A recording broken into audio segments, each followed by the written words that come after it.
Bonsoir. Alors, un petit mot pour m'excuser que du coup j'ai raté mon live, enfin l'heure à laquelle je devais être en live et à laquelle je l'avais annoncé.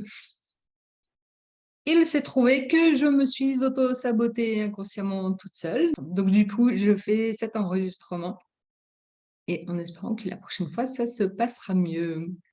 Donc voilà, on se retrouve ce soir pour vous présenter brièvement les énergies de cette 4e lune du calendrier des 13 lunes. Donc, qu'est-ce que c'est que ce calendrier des 13 lunes? Alors, brièvement, le calendrier des 13 lunes a été pour moi une certaine révélation, car enfin, j'ai trouvé la clé pour faire rentrer notamment l'enseignement des 13 gardiennes dans un calendrier et qui n'est pas le nôtre, enfin communément le nôtre, celui que l'on utilise mondialement, qui est le calendrier grégorien.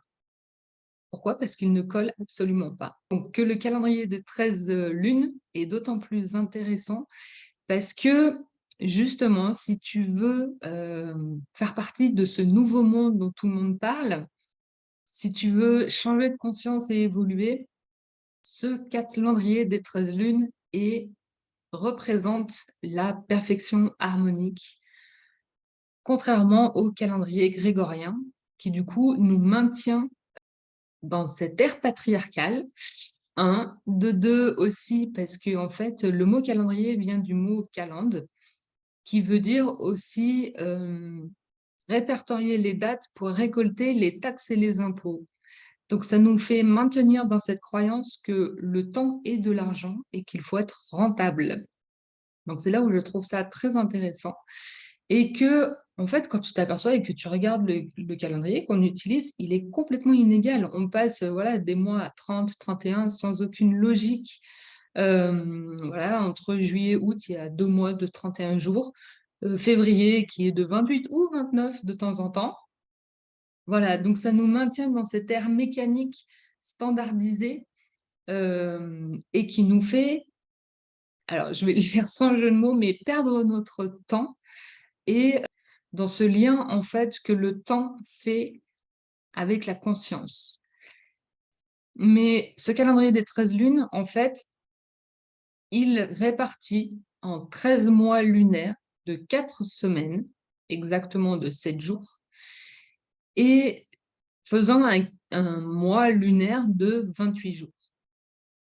Donc là où on retrouve vraiment 13 lunes dans un nombre de 364 jours, et on garde le 365e pour faire de ce jour un jour hors du temps, qui nous permet de célébrer l'année que l'on vient de passer, de prendre et d'intégrer ce que l'on a appris pour recommencer et passer à l'année suivante. Donc ça aussi, je trouve ça assez joli comme concept.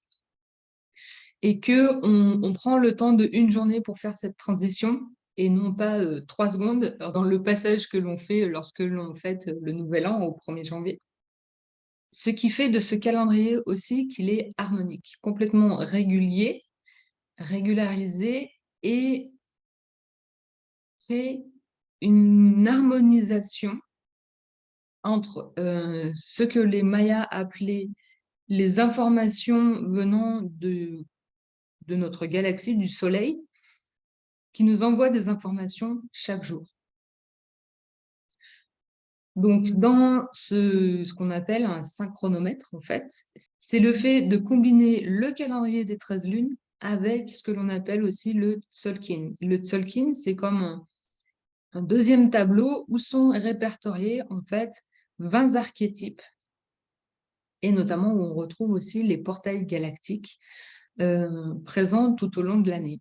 Et cette complétude entre les deux, le calendrier des 13 lunes et le Tzolk'in, font qu'on suit ce que l'on appelle des ondes enchantées toutes les 13 jours et créant ainsi aussi un parcours de vie où les jours seront totalement différents pendant 52 ans.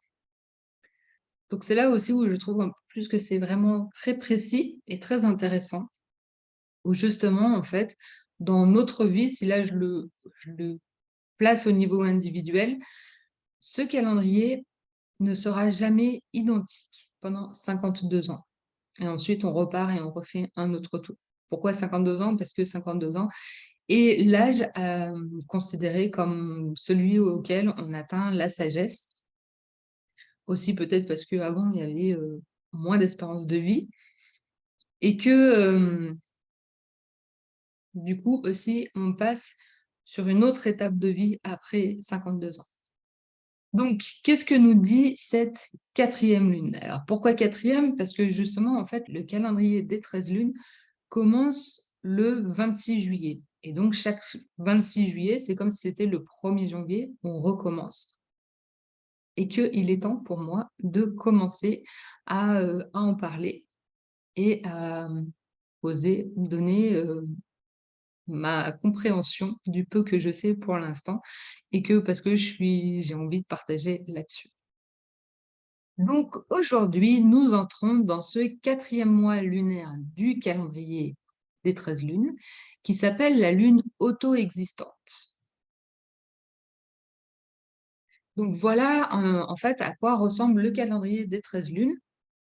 On peut voir, donc du coup, tu vois, il y a des petits compartiments répertoriés en 4 semaines de 7 jours. Et donc, chaque compartiment représente une lune et on en a 13. Et donc là, aujourd'hui, c'est le 1er jour de ce 4e mois lunaire.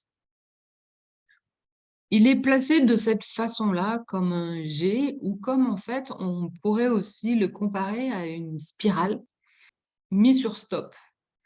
C'est-à-dire que, en fait, ça crée justement ce mouvement de vie qui fait qu'on est constamment en mouvement et que si on s'arrête sur, là par exemple, sur ce calendrier au niveau d'1 année, cela ressemble à ça.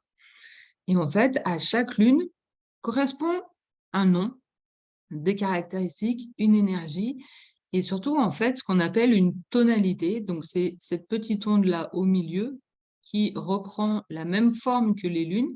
Et les tonalités, c'est les points et les barres que tu peux remarquer en dessous. En fait, ça, c'est le système de comptage des Mayas.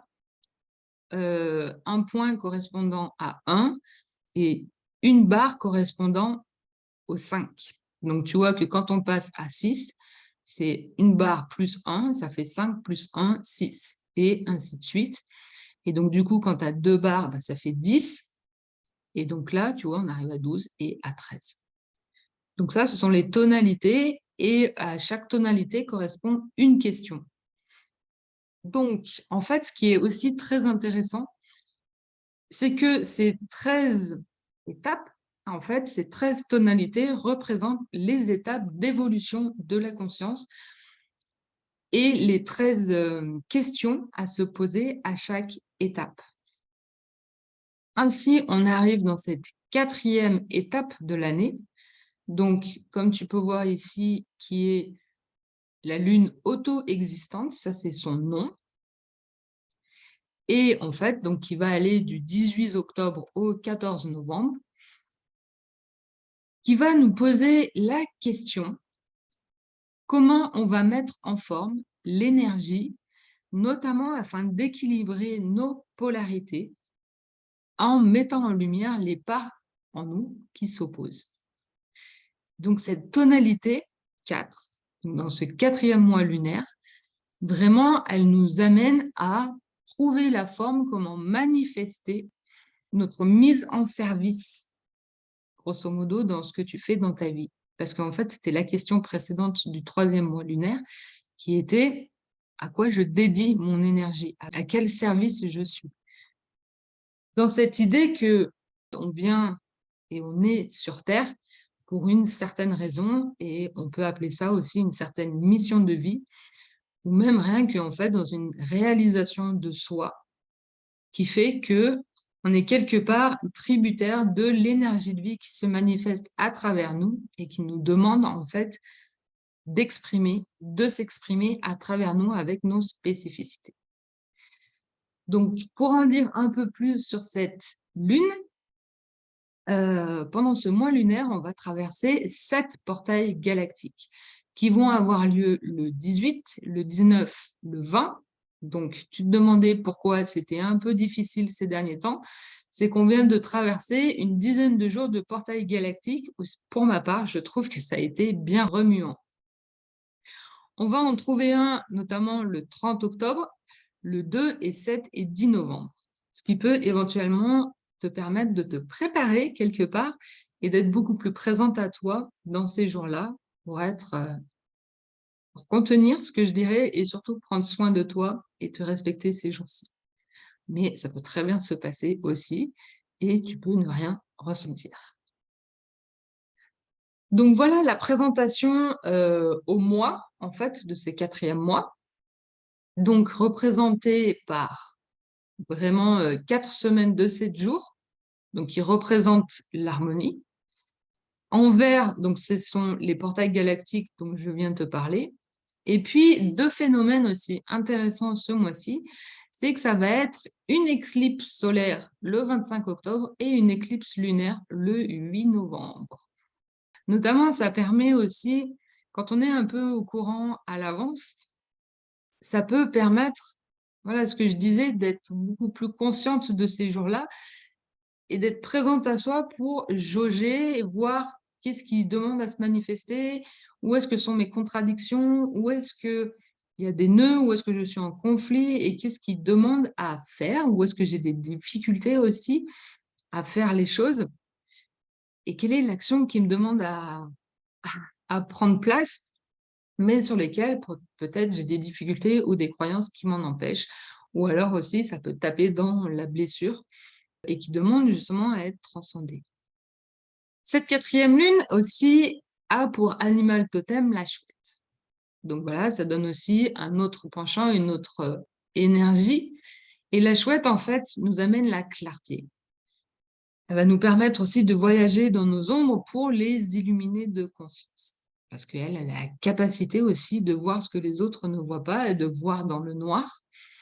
Un animal aussi mythique de la magie, souvent lié aux sorcières, notamment à Athéna aussi, qui est lié à la sagesse, qui nous amène aussi à les visiter et à prendre confiance dans le temps du rêve pour voir qu'est-ce qui est en train de se manifester dans l'imaginaire, dans notre inconscient et qui demandera à être révélé.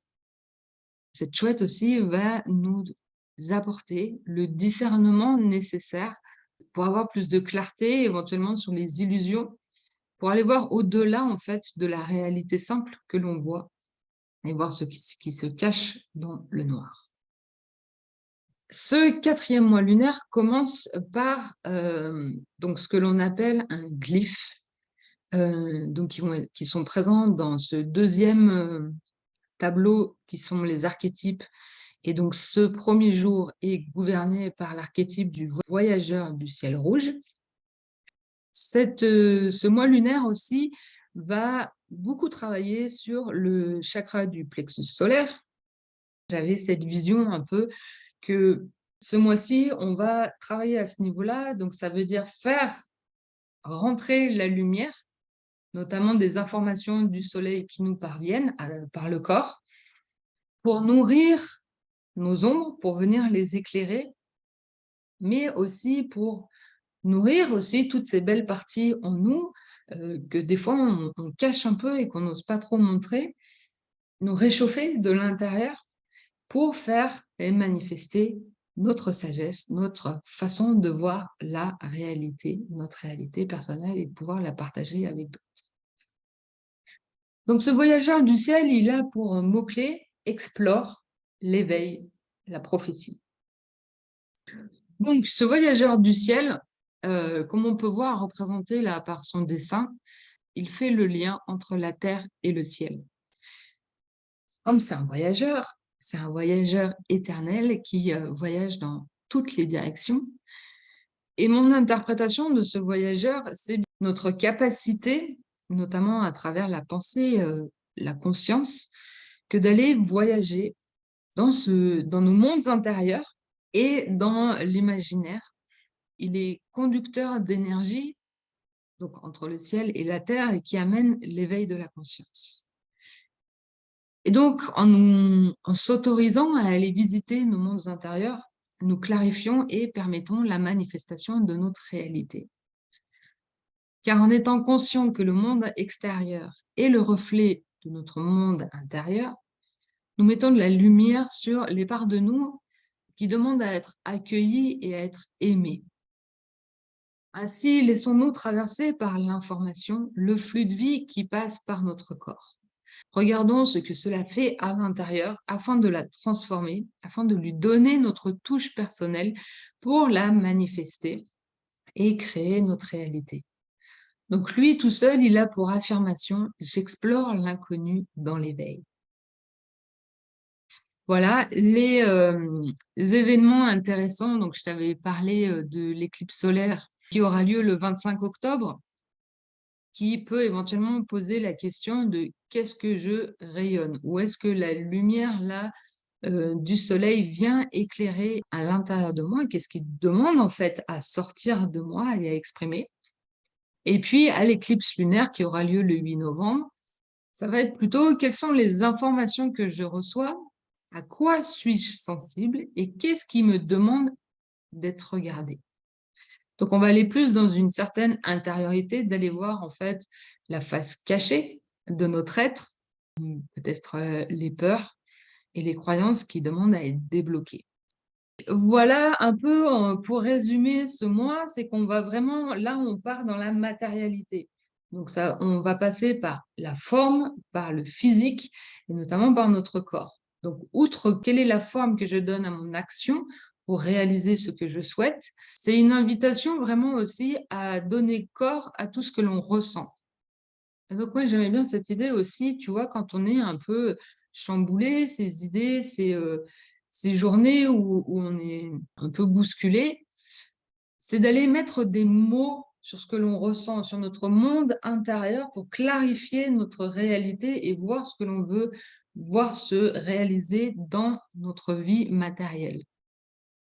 Et donc, on peut leur donner forme par de l'écriture, par du dessin, par tout simplement du gribouillage. Il n'y a pas besoin d'être voilà, un artiste pour faire quoi que ce soit, c'est juste se manifester, la peinture, la sculpture, la gravure, tout ce que tu veux. En fait, trouve ta manière à toi, personnelle, de donner forme à ces ressentis internes, qu'ils soient connotés positifs ou négatifs, pour trouver, encore une fois, ta manière de les manifester, notamment, pour prendre de la distance, pour en prendre conscience, les transformer, parce que c'est ça aussi, en fait, c'est un processus d'appropriation des choses par les spécificités personnelles pour avoir un nouveau regard dessus et avoir un nouvel éclairage et de voir ce qu'on en fait. Est-ce qu'on la garde, est-ce qu'on ne la garde pas?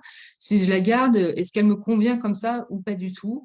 Bah, qu'est-ce qui me convient en fait? Donc, par cette transformation interne, ce processus de conscientisation, qui est une transformation, on va trouver de plus en plus de la justesse avec soi-même, avec ses ressentis, avec ses émotions, avec ses pensées, et mettre de la conscience dessus pour ensuite trouver notre touche personnelle et la dire au monde. Mais voilà, par la manifestation, en fait, c'est une façon de montrer au monde qu'est-ce qui est juste pour moi, qu'est-ce qui est vrai, qu'est-ce qui est, voilà, quelle est ma vérité personnelle à moi. Donc voilà les grandes lignes de cette 4e lune. J'espère que ça t'aura un peu éclairé. N'hésite pas à liker cette vidéo, à la partager ou à la commenter. Ça fait toujours plaisir et ça encourage aussi à continuer pour savoir si ce que je te dis te parle. Donc je te souhaite un très beau mois lunaire et à très vite.